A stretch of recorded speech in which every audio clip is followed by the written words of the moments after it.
Hello everyone, I'm here to share about the poem Women written by Arun Kolatkar. First, let us see about the author introduction. Arun Kolatkar was born on 1st November 1932 and died on 25th September 2004. He was born in Maharashtra, India, and lived with his uncle's family in a traditional patriarchal Hindu extended household. He attended Rajaram High School in Kolhapur, where Marathi was the primary language. He graduated in 1949 and enrolled in a College of Arts, graduating in 1957 as a graphic designer with numerous prizes. His poem found humor in many everyday matters. His poems influenced contemporary Marathi poets. Jijuri, his first collection of English poetry, is a collection of 31 poems inspired by a visit to the same named holy sanctuary in Maharashtra. That book won the 1977 Commonwealth Writers' Prize. His 1950s and 1960s Marathi poems are written in the Bombay vernacular of the migrant working classes and the underworld, part Hindi, part Marathi. His Marathi verses collection Bijki Wahi won a Sahitya Academy Award in 2005. Aravind Krishna Mehrotra compiled his collected poems in English, which was released posthumously in the United Kingdom by Bloodaxe Books in 2010. In Marathi, his poetry epitomized the modernist trend of the 1950s and the 1960s. His early Marathi poetry was very experimental and influenced by European avant-garde movements such as surrealism, expressionism, and beat generation poetry. These poems are ambiguous, quirky, dark, scary, and immensely humorous all at the same time, while some of these elements are evident in his English poetry. Jijuri and Kalagoda poems, his early Marathi poems, are significantly more radical, dark, and hilarious than his English poem. Next, let us see about the poem. Arun Kolatkar is the poet of the poem An Old Woman. The poem is about encountering cringing old women when visiting a shrine or religious place. This poem depicts an old woman in a totally different vision as the poet discovers her with a unique outlook owing to the woman's demeanor and her words.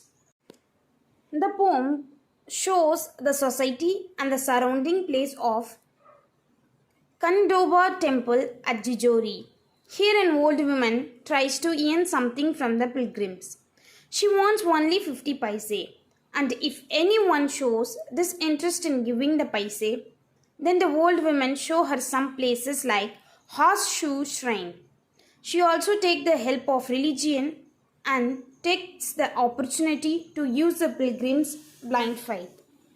The woman is very eager to earn and does not want to leave the pilgrims. Really, this is the picture of the society and the social surroundings, and the poet portrays these very beautifully. It is such a society that if anyone fails to do something, it haunts him or her. The pilgrim's inability or disinterest in giving 50 paise to the old man or woman hunts at such extent that he feels like very minor person, like the minor 50 paise. So it is the society for the commercial, money, minded people, and inability to cope up with this can make one alienated. So next, let us see the poem lines line by line with the summary and the explanation. Let me read the poem lines once. An old woman grabs hold of your sleeve and tags along. She wants 50 paise coin. She says she will take you to the horseshoe shrine. You have seen it already. She hobbles along anyway and tightens her grip on your shirt. She won't let you go you know how old women are. They stick you to like a burr. You turn around and face her within an hair of finality. You want to end the farce. When you hear her say, "What else can an old woman do on hills as wretched as these?" You look right at the sky, clear through the bullet holes she has for her eyes. And as you look on the cracks that begin around her eyes, spread beyond her skin, and the hills crack, and the temples crack, and the sky falls with a plate glaze clatter around the shatterproof crone who stands alone, and you are reduced to so much small change in a hand. So let us see line by line explanation of the poem. The first line: an old woman grabs hold of your sleeve and tags along. In this, the poem begins with the speaker encountering an old woman who grabs onto the sleeve and follows them. Second line: she wants a 50 paise coin.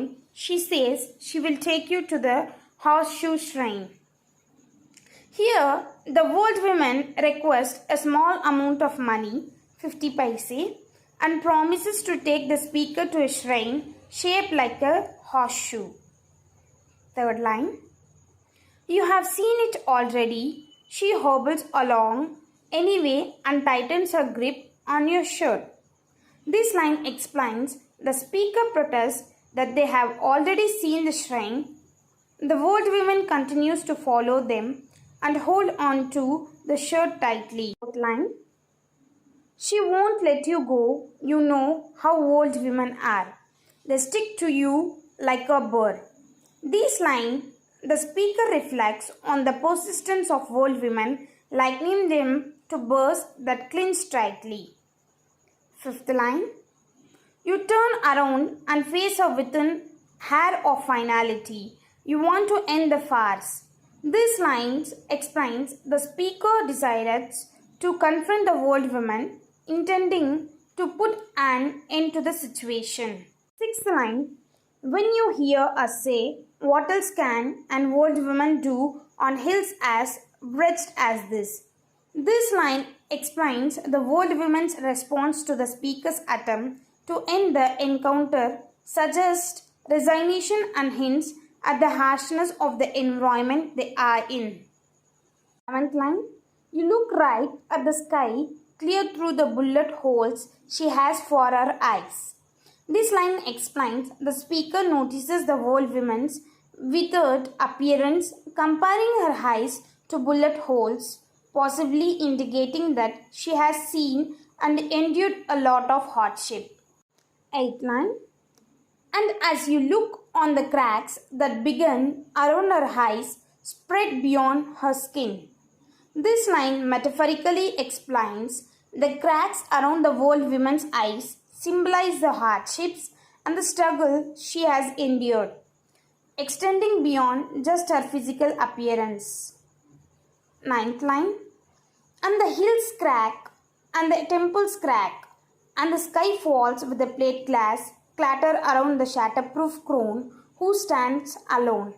This line explains the cracks around the old woman's eyes extended to the landscape, suggesting a deeper universal sense of decay and fragility.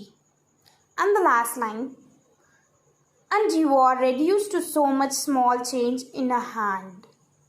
Finally, the speaker realizes their own insignificance compared to the enduring strength and the resilience of the old women. They are metaphorically reduced to mere small change in our presence.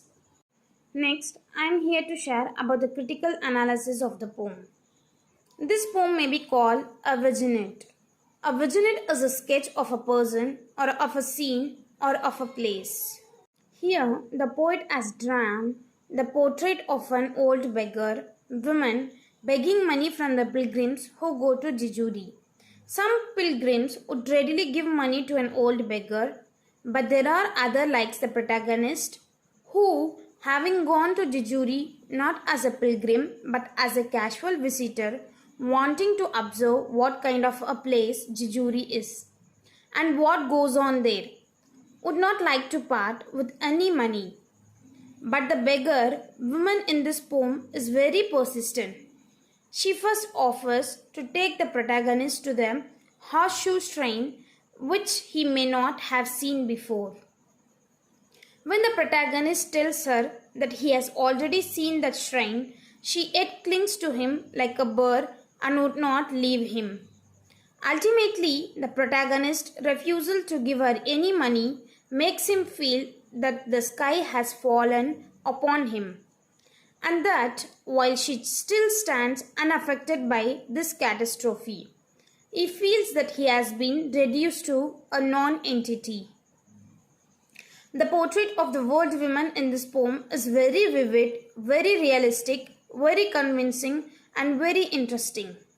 The poet has used the right words to draw the portrait, and he has depicted the woman's behavior and his own reactions to her most effectively. In fact, it is one of the finest poems in the whole sequence.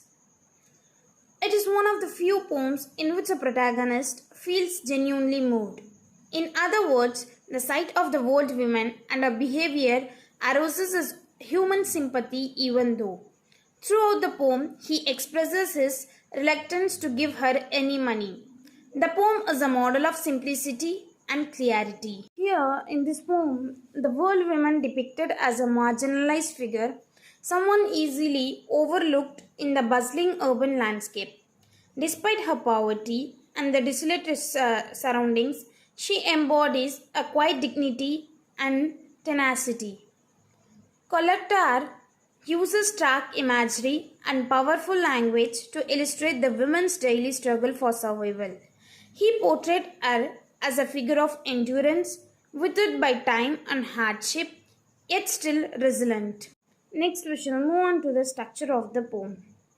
The poem is structured into 11 stanzas that are made up of irregular tacits.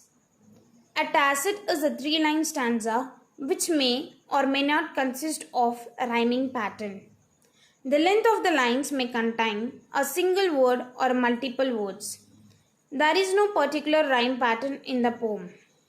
And world woman, however, in stanza 10, the word crone and alone creates a rhyme. Finally, moving on to the themes of the poem. Kolatkar deals with many themes like obstacles, religious dogmas, blind faith, superstition, religious practices that prevalent in society, and he also shows how common man is easily deceived and affected by this. In Arun Kolatkar's poem and World Women, the main theme is about keeping what is important in perspective. In this case, and World Women and her heritage, the land from which she comes. Someone may be walking and a woman may grab a hold of his or her sleeve. For a price, she will take what seems to be a sightseer to a nearby shrine. The man will not interested. He has seen the shrine before. However, the world woman will be insistent. The man may want to dismiss her because she is an old woman, and they clinch and won't let go. The man will return, about to end their association, to put her in her place and demand that she leave, but she will look at him and explain that there is little else left for an old woman to do in the hills where she abides. How can she live? She seems to imply. The man will note that as he looks at the woman and the cracks around her eyes, the cracks will seem to spread to the landscape around her, to the hills, to the temples, and even to the sky. The man will note that as he looks at the woman and the cracks around her eyes, and the cracks will seem to spread to the landscape around her, to the hills, to the temples, and even to the sky. But he will see as he watches that even though the sky may fall and shatter around her, she is untouched. Looks like a shatterproof. And the midst of the life that has reduced her to trying to earn some money as a guide for tourists, unseen only and old women to the tourist. Not worth their time and barely worth their notice, her resolve is strong. She is a part of the land as old as it is. She is as immovable. She lives, the man will see with what is made available to her. It would seem that in the face of the man's realization, he will feel as if he has been reduced to nothing more than his money, for he does not have that kind of connection to his land or his heritage. And perhaps, in the light of the tribals and tribulation of life, he is really the unimportant one, beyond the small change in his pocket, but she stands unbreakable and strong. So the poet shows how strong the world woman is, how she survived for her survival by begging in the pilgrims. The poet depicts the condition of an old woman as a helpless woman. The woman's age is very significant, and fact that the problem is more pronounced in the case of the old. The poet asks us to know the reason for her pitiable condition and how old age women are neglected by everyone. People have no space for old and they are not aware of their predicaments. If the people do not give space for old, they would come to streets and they reduce to the level of beggars. In the poem, the woman depicts all those who live in poverty and homeless. Hence, the poet wants to take up the social problem of the world and take necessary measures to ensure that they live a life of dignity. Poet has a definite purpose in talking about the cracks on a face extending to the hills, temples and sky. When speaker has this realization, he has changed perspective and he finds himself reduced to the position of being a person of significance. Her suffering is indicated by the description that eyes she has are lifeless bullet holes. Thus the poet tries to awaken in us a sense of responsibility towards our fellow partners. Arun Kolatkar is a bilingual poet. The world woman he has tried to create is the one who represents a culture, her heritage, and her natural beauty. Initially, it seems that she is a little adamant when speaker refuses to give her any money. But it also shows how she does not resort to beggary. She wishes to take the speaker to the horseshoe shrine. In return, she demands a mere 50 paisa coin. Poverty and old age are two curses that can cripple a person and make him utterly helpless. The old woman is shown as a helpless woman who laments, saying, "What else can an old woman do on hills as wretched as this?" The speaker looks into her eyes and realizes she is right. Her helplessness because of her old age moves him. He also touched by the fact that she wants to earn the 50 paise coin by showing him the horseshoe shrine rather than demanding it as a charity. All this brings about a change in his approach and attitude. Thus, an arrogant and constant tourist is moved by the self-esteem of an old woman. Initially, he tries to ignore her by paying less heed to whatever she said, and by claiming that he has already seen the shrine he wanted to escape from her clutches. The woman pesters him to give her the little job so that she can earn a bit to fill her stomach. Her willingness to work for living has reduced him to the small change in her hands. At last, the speaker has newfound respect for the old woman and feels ashamed and reduced roped the small change in her hand. In the moment of realization, the narrator finds himself reduced in his self-esteem. His awakening to the real world makes him feel small as insignificant as the small coin in our hand. Thank you for listening.